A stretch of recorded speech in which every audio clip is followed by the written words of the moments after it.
رمضان المبارک کے بارے میں جو حدیث پاک پہلے جمعے کے اندر بھی بیان ہوئی تھی، آپ صلی اللہ علیہ وسلم نے منبر پر قدم رکھتے ہوئے 3 بددعائیں فرمائی تھیں۔ اس میں سے ایک بددعا یہ تھی، بعد من ادرک رمضان ولم یغفر لہ، ہلاک ہو جائے وہ آدمی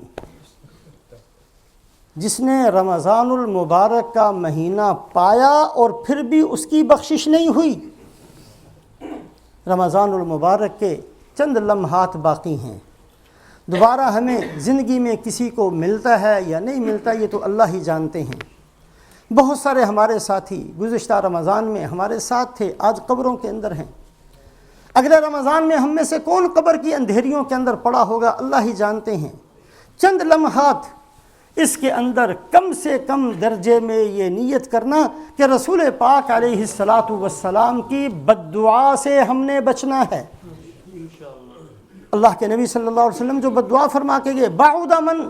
من ادرک رمضان ولم یغفر لہ، ہلاک ہو وہ آدمی جس کو رمضان المبارک کا مہینہ ملا اور پھر بھی اس کی بخشش نہیں ہوئی۔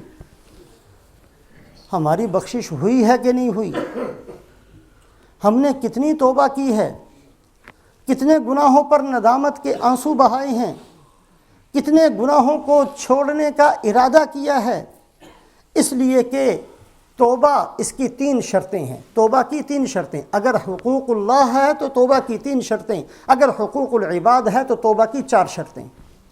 پہلی شرط یہ ہے، اس کے بغیر توبہ نہیں، توبہ کرنے سے توبہ نہیں ہوتی۔ 3 چیزیں ہوں گی تو حقوق اللہ کے اندر توبہ قبول ہوگی، اور 4 چیزیں ہوں گی تو حقوق العباد کے اندر توبہ قبول ہوگی۔ اللہ کے حق کے اندر پہلی چیز یہ ہے کہ جو گناہ کیا ہے اس پر ندامت ہو۔ دوسری چیز یہ ہے کہ آئندہ نہ کرنے کا پورا عزم اور ارادہ ہو، اور تیسری چیز یہ ہے کہ اس پر توبہ استغفار کی جائے، اور حقوق العباد کے اندر چوتھی چیز یہ ہے کہ جو حق مارا ہے وہ حق واپس کیا جائے۔ ایک آدمی حق تو دیتا نہیں، توبہ کرتا چلا جاتا، اس کی توبہ قبول نہیں ہوگی حقوق العباد کے اندر جب تک صاحب حق کا حق واپس نہیں کیا۔ یہ میں نے سوچنا ہے، آپ نے سوچنا ہے کہ رمضان المبارک اگر خدا نہ خواستہ اس حالت میں مکمل ہو گیا کہ ہماری بخشش کا فیصلہ نہیں ہوا تو کہیں اللہ کے نبی حضرت محمد صلی اللہ علیہ وسلم کی بددعا میں ہم شامل تو نہیں ہو جائیں گے؟ اللہ ہماری سب کی حفاظت فرمائے۔ یہ جو چند لمحات ہیں اس کے اندر ہر آدمی اس بات کا اہتمام کرے کہ سر جھکا کر اپنے گناہوں کو یاد کرے، کتنے گناہ میری زندگی کے اندر موجود ہیں، اور پھر ان کو چھوڑنے کی نیت کرے، مسلمان بن کر جینے کا عزم کرے۔ مسلمان بن کر جینا ہمارے عزم کے ساتھ ہے، اور اسلام کے اوپر موت یہ اللہ نصیب فرماتے ہیں، لیکن جو آدمی مسلمان بن کر جیتا ہے اسی کے لیے فیصلہ ہوتا ہے کہ مسلمان بن کر مر جائے دنیا سے۔ اپنے گناہوں کو سامنے رکھنا، کتنے فرائض ہم سے چھوٹے ہیں، کتنے واجبات کو ہم نے ختم کیا ہے، کتنی سنتوں کی بے حرمتی ہم نے کی ہے،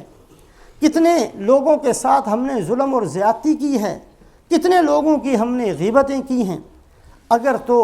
وہ بندہ جس کا حق دبایا ہے یا جس کے ساتھ زیادتی کا کوئی بھی معاملہ ہوا ہے اگر تو موجود ہے تو اس سے معاف کروانا، اگر وہ دنیا سے جا چکا ہے اور پیسے کا معاملہ ہے تو اس کے ورثاء کو پیسے واپس کرنا، اور اگر وہ بندہ کوئی ایسا ہے جو یاد بھی نہیں ہے، کسی کے ساتھ کوئی کلمہ برائی کا کہہ دیا اور وہ پتہ نہیں کون تھا اور کہاں چلا گیا، تو اس کے لیے رسول پاک علیہ السلام نے طریقہ بتلایا کہ یہ دعا مانگی جائے کہ اے اللہ، جس بندے کے ساتھ میں نے زیادتی کی، میں نے اس کو کوئی بری بات کہہ دی جو مجھے نہیں کہنی چاہیے تھی، میں نے اس کا دل دکھایا جو مجھے نہیں دکھانا چاہیے تھا، میں نے کسی کو ستایا جس کا حق مجھے نہیں پہنچتا تھا، اے اللہ مجھے نہیں پتا وہ کہاں چلے گئے، اے اللہ میری ہر اس چیز کا بدلہ اپنے خزانے سے اس کو نصیب فرما دے۔